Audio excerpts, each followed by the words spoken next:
From the editors of Relish.com, we bring you Movable Feast with host Alex Thomopoulos.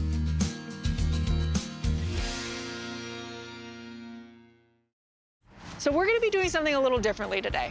We're off to meet two of Boston's most innovative chefs, James Beard award-winning chef Jamie Bissonnette. This is gonna be wicked good, kid. And rising star chef David Barzigan. We're gonna actually poach some eggs in there. Wow. They're gonna help us source some of Boston's more unusual ingredients.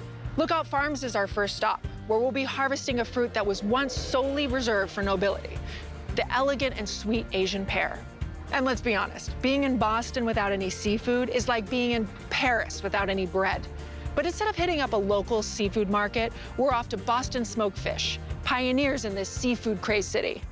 And once we've gathered all of our ingredients for our feast, we're off to Chef Barzigan's critically acclaimed restaurant, Bambara. We're planning on getting creative in the kitchen and dishing up a one-of-a-kind, mouth-watering courtyard brunch for very hungry friends.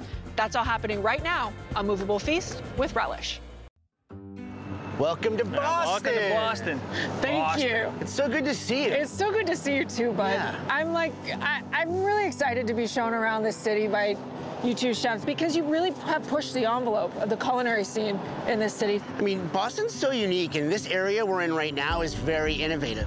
If you look around, none of these buildings were here 10 years ago. This was pretty flat. There was nothing except for the fish pier. It was no man's land. The industry here has gotten a lot more progressive. There's a lot more influence from other cuisines. It used to just be Italian and French and like New England American. Now you'll see things from everywhere. It's really great to see how Boston is stepping into the culinary stage a little bit more in the last 15 years than it had 20 years ago. So can you talk to me a little bit about the spirit of Boston? I think people are very open, very blunt here. You know, I think sometimes they get a reputation of kind of being a little too aggressive, but people here are actually pretty friendly. Come on. What are you talking about?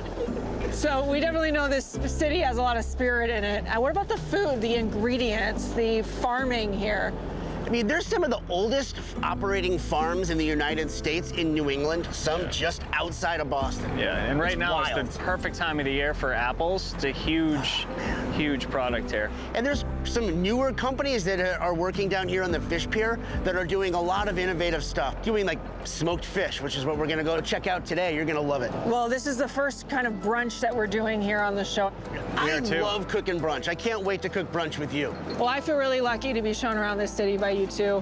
I know for a fact we're gonna come across some pretty awesome ingredients. You will never know what to expect when you're with us. Let's head down this way. I don't know if that's a good thing or a bad thing. So we're down here on the historic Boston Fish Pier. As you can tell, this is a working pier. It's about 110 years old. And at one point, there were 4 deep back here on both sides of the pier. In the last 15 years, there's been a real renaissance on the fish pier of new, younger companies coming on. And it's great being here because we're surrounded by all of our suppliers. So we're getting really some of the freshest fish that New England has to offer. What sort of fish are you smoking at Boston Smoked Fish? We do primarily salmon. We do a beautiful Norwegian salmon. We also do a wonderful Alaskan salmon when it's in season. Tell me a little bit more about the brining process. Sure. So the brine really depends on what species you're working with. We start with a wet brine, and we have various ingredients that we'll see once we go inside what those are. Well, I'd love to actually see that process and get to taste some fish. Sounds great to me. Let's go. Okay. All right. Thanks.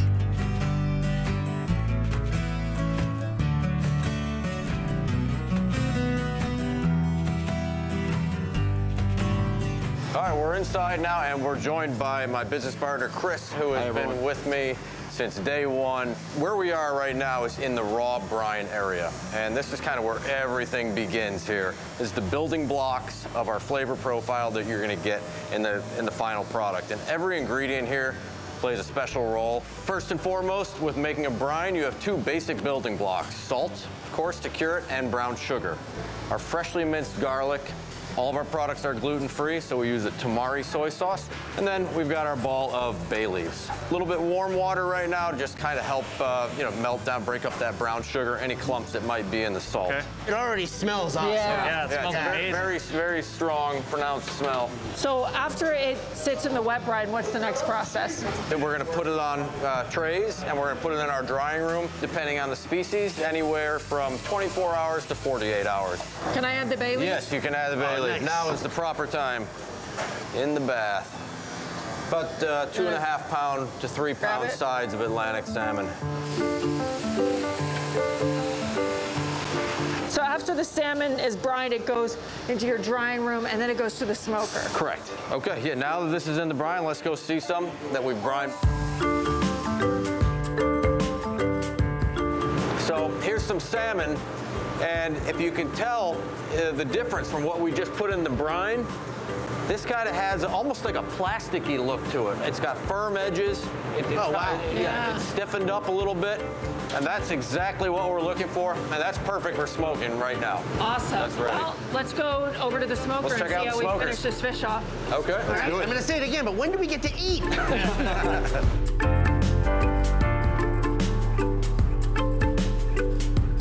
Looks Really what we're Gorgeous. looking So for is that tasty. nice golden brown. And I think we can take a look inside. Oh, look at that. Wow. There we go. That's beautiful. That's a Amazing. beautiful color of smoke. So this is our salmon bacon, which is coming along nicely here. And what type of wood are you using to smoke your salmon So bacon? this is a cherry and pecan blend. Cherry and pecan. Man. Yep. Yeah. Smell it it. smells Smell the cherry. incredible. Yeah, totally. You can see that nice golden color. Wow. Yeah. And just that beautiful marbling. We You can eat. That's taste, huh? that's as fresh as it gets.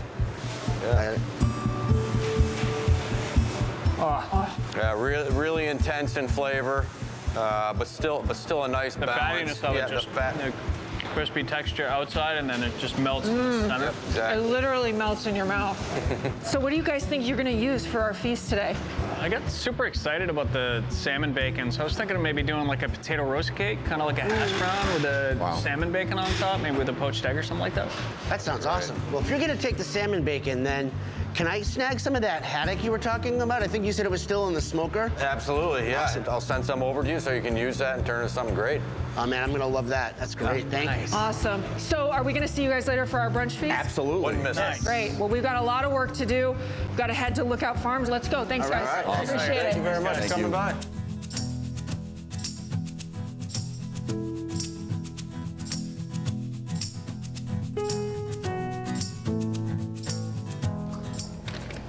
Hi. Hey guys, welcome to Lookout Farm. Thank you. Thank you for having us. Our pleasure. Can you tell us a little bit about Lookout Farms and what you grow here? I sure can. So Lookout Farm is one of the oldest continuously operating farms in the country.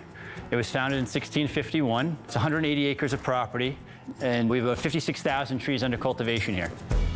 And what sort of fruits do you grow here? Just collectively here, we have two types of apples happen to be here. Some McCowans, which are these right here, and then we have Honeycrisp. So generally speaking, McCowans are really a baking apple, a little bit more on the tart side. I do like to eat them, but really I think a premier eating apple is the Honeycrisp. It just has that sweet crunchiness, which is really particular for a nice flavor for apples. Can I eat these? You sure can. Okay, great. Oh, they're good. You want an apple? I had one earlier. Those I are had one bad. in my pocket already. Yeah. You went picking in the field already? Yeah, I mean, the acidity on those are These so are great. good. I cannot wait to see what I'm gonna do with them today. And I love the tartness, but it's so interesting to think about them as the acidity in a dish and to use them as something to refresh a richer thing. Still has a great texture too, and just eating it raw as sometimes a cooking apple can break down a little bit too fast, but it's really good. Aside from apples, what else do you grow here? Actually, one of our specialty crops are Asian pears. We grow the Shinseki and the Hisui Asian pear. Do you think we can try some? You sure can. In fact, Oh. Amy has some right here. Which ones are these? So these are actually all Hisui. Want to take one, you can see. So you can really tell, the one that you have in particular is more ripe, so you can actually tell if you turn it over and you look around this area here, you can see a little bit of darkness and you'll start to see some stretch marks almost. Awesome. I don't know about you chefs, but I don't think I've had an Asian pear with so much flavor and complexity before. A lot of times I find Asian pears, the skin can be a little bit bitter, but this is just It's so pleasant. Wicked good. It's wicked. I like that. It's wicked good. What sort of items do you sell here at Lookout Farms? Do you use the apples in cider or baked goods? We do, yeah. We grow 7 varieties of heirloom apples, many of those of which make it into our ciders now. Well, what do you think you guys are going to use for the feast today? I want to make a salad with some of these Macoun apples. I have to. Yeah, What about you, since we're- Chef? Since we're cooking brunch, I had this idea to actually poach eggs in the cider from here. Ooh, that sounds interesting. You got to That use sounds the aw- pears then. I'm definitely, that's not even a question. I've got to use these pears in something. I think I'm going to do some sort of dessert. These are so sweet and delicious. I want to really highlight the flavor of this. So I think it's good. I think we'll pack up some Asian pears, Excellent. some apples, and maybe some cider. For sure. Yeah? Sounds great. Yeah, Thank you so much. It's my pleasure.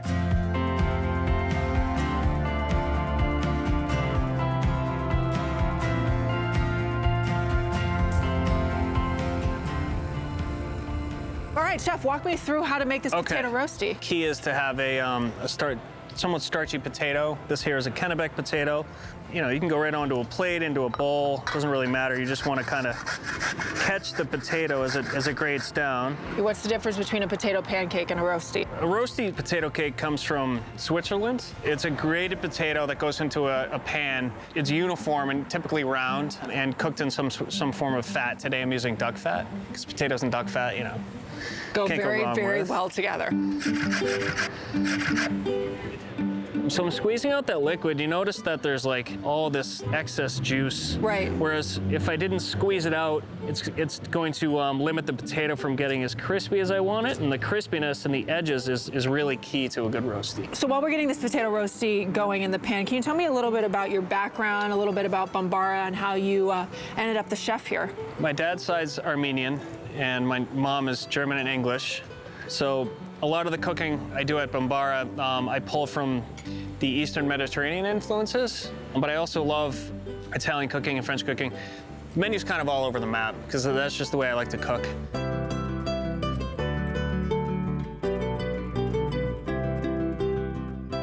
So next, I have some of that beautiful cider we got Smells at the farm. amazing. We're gonna actually poach some eggs in there. Wow, I've never had a cider poached egg. Have you, Jamie? No, I'm actually, as he's talking about it, thinking about how I'm going to rip this off and use it at one of my restaurants. No, it's true. That's awesome. When I moved to Boston, Baz was the chef de cuisine of a restaurant that I would go eat at. I didn't know him yet, and I've always looked up to him. You know, Baz is, he's a legend. That's so nice. Very kind words from one of the best chefs in Boston. I appreciate that, Jamie. I like this dynamic. This is a fun episode.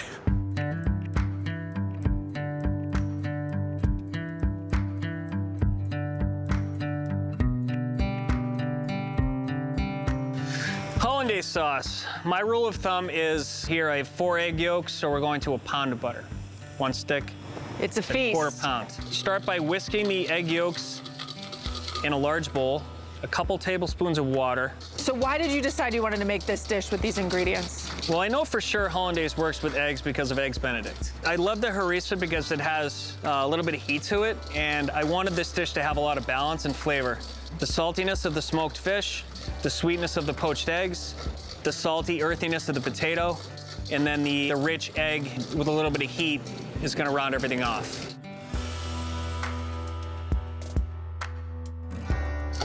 So this is about tripled almost 4 times in volume. All right, so basically, Great. oh, do you want to whisk? Yeah, I'll whisk. All right, cool. I'm gonna add the butter in a stream to start, all right? Not too much. If you pour in the butter too fast, it's gonna separate on you. All right, eggs are very temperamental, Correct. like me. And then from here, we're gonna season with lemon juice, a couple spoonfuls, some of this awesome harissa, some fresh ground pepper. Okay, I'm gonna leave you here to make Okay. us some more roasties, poach more eggs. Got Okay. the hollandaise going. Jamie, I'm coming over to you because you made a lot of papaya slaw. What are you doing over here? We're gonna take some of this awesome smoked haddock chunks, and we're gonna make like a kind of a New England version of a Thai vinaigrette using some apples from Lookout Farm and some cider.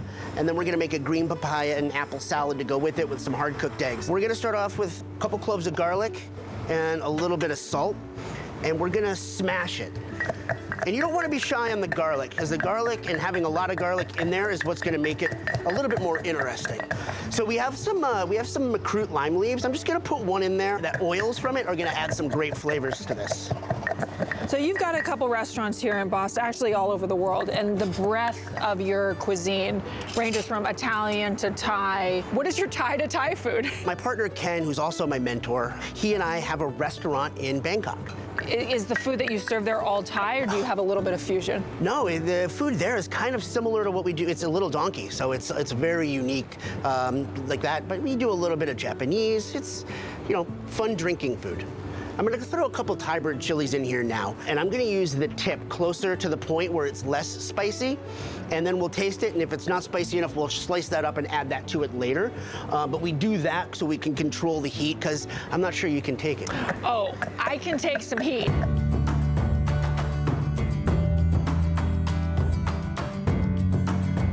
Can I have a couple pieces of fish? So you're going to use the fish actually in the dressing. I want to use the fish to give more of the fish flavor and dress it with itself. So what goes in after that? So we are now going to add a little bit of the tamarind, like half of that. Yeah, it's great. This is a beautiful palm sugar. And that's traditional in Thai cooking. Yeah. Let's grab a little bit of that cider. Oh, awesome. And just put in a little bit of cider. So sometimes I use water with the sugar to break it down. That's great. Now we have some lime juice and fish sauce. What I love so much about Thai cuisine is that there's a beautiful balance of flavor. You get the salty and sweet and spicy. There's always texture. There's something spicy, there's something sweet, there's something tangy, there's something acidic, something salty. Yeah. But texture is such a big part of it too. So can you keep mixing that up? Yep. And I'm going to start working on the sauce for the green papaya and apple salad. So this one we're going to start off the same way. I'm going to show you how I cut the green papaya. I use my thumb as a guide so I don't go too deep and cut myself. Mm-hmm. Hey, chef, what are you doing over there? What are you making, man? We're making some like New England style Thai food. I don't even know what to call it, man. Nice. Hey, can you do me a favor? Yeah, what do you need? I've got some dried shrimp that we soaked in hot water. Can you take it out of the water and just toast it in a pan until they're dry again and bring it back over? Sure. Thanks a lot.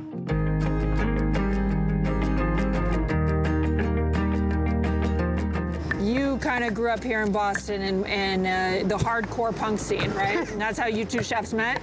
Yeah, Baz and I met at a hardcore show. How do you find the similarities between like music and cooking? I mean, I always say a recipe is like a song. Anybody can write a song, but anybody else can make that song theirs by playing it and doing it their own way. Chef, what do you think? Those are great. Can you throw like Those are 4 of them in there? beautiful. Just 4? 4 or 5. Actually, you know what? I'm just gonna throw a whole Throw a bunch few in more in there. Yeah. yeah. Like, I'm adding a little bit more of that tamarind pulp from before. Some more of the cider. And now fish sauce and lime juice. All right. So we've added the apples. We're gonna mix it up a little bit. And we're going to add the vinaigrette. I'm just gonna dump it right over. Oh my God, that looks so good. Yeah, it's gonna be great. So the last thing we did is we took peanuts, some green beans, and some cherry tomatoes, and we bashed that up in the residual juice in the bottom. And we're gonna add that to it for texture. We've got a dynamic, like, variety of cuisines, but all tied together with New England ingredients. I'm super psyched. I'm super pumped too. It's You know fun. what? Repeat after me. This is gonna be This is gonna be wicked good, kid. wicked good, kid.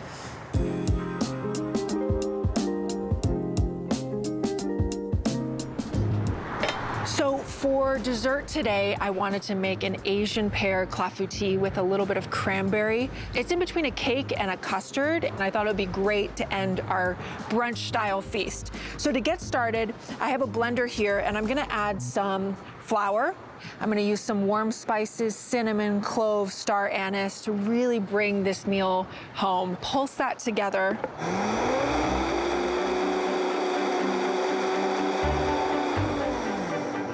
And I'm gonna add some ricotta.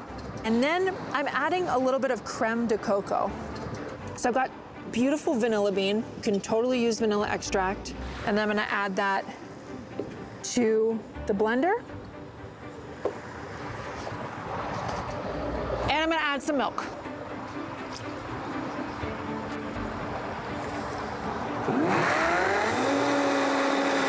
And while this is blending, I'm gonna slowly add some eggs.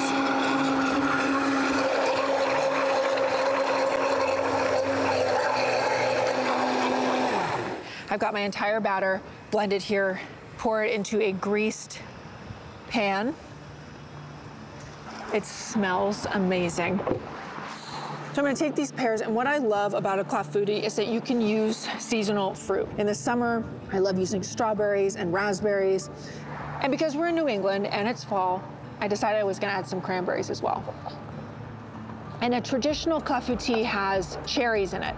So this was just kind of a nice little New England spin on that. This is gonna go in the oven. It's gonna puff up and be absolutely beautiful. And while this is baking, I'm gonna get started on my cocktail, and then we're ready to feast.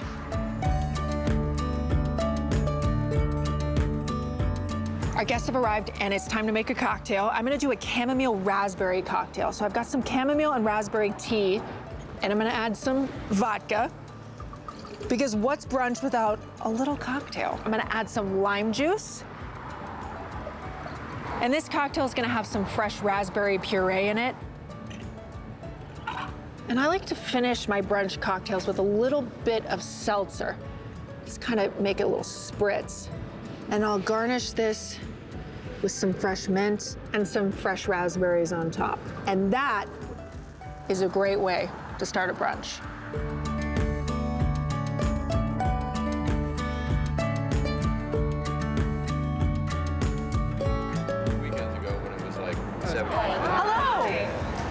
How's it going? All right. Good. What's up? I just want to say thank you for joining us today here at Bombara for our Courtyard Brunch Feast. We wanted to take some of the best ingredients that Boston has to offer and kind of play around with them in unusual ways. And what better chefs to do that than these two misfits right next to me? Chef Dave, what did you make today? So I did a play on hash browns and eggs. Got this amazing smoked salmon belly from Boston Smoked Fish. I also poached eggs and some cider that we got at Lookout Farm, and finished it with some salmon eggs and harissa hollandaise. And Chef Jamie. When I tasted the smoked haddock chunks from Boston Smoked Fish, I knew I needed to do some sort of play on a Thai salad. It needed to happen. So I did like a play on a Thai salad with the smoked haddock and some apples from Lookout Farm and a little bit of cider in the vinaigrette. Hope you guys like it. And for something sweet, I did a clafouti with some Asian pears from Lookout Farms as well. I think it's time to feast, so please enjoy. Yeah, I love it. Is he just smiling?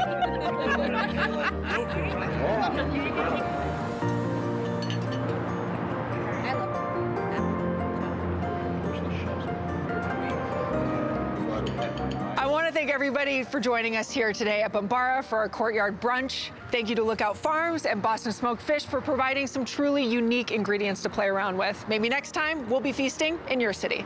Cheers, everybody. Cheers. Cheers.